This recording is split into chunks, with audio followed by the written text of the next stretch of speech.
Dostlar, hər kəsə salam olsun. Bildiyiniz kimi, dövlət qulluğu haqqında qanunda dövlət orqanlarının kateqoriyalarına dəyişiklik olunub. Məhz bu dəyişikliklər nədir? Bu qısa videoda sizin diqqətinizə çatdıracağam. Belə ki, artıq nazirliklər birinci kateqoriya dövlət orqanlarıdır və eyni şəkildə Naxçıvan Muxtar Respublikasının müvafiq icra hakimiyyəti, yəni Naxçıvan Muxtar Respublikasının Nazirlər Kabineti də birinci kateqoriya dövlət orqanıdır və bundan başqa mərkəzi icra hakimiyyəti orqanlarını belə deyək, iki yerə bölüblər.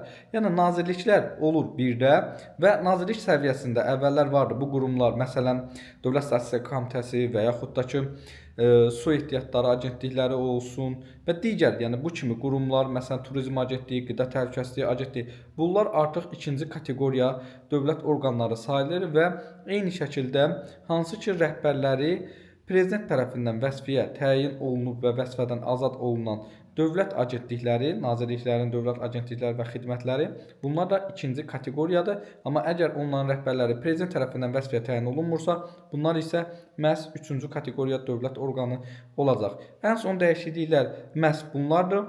İzlədiyiniz üçün hər birinizə təşəkkür edirəm. Sağ olun.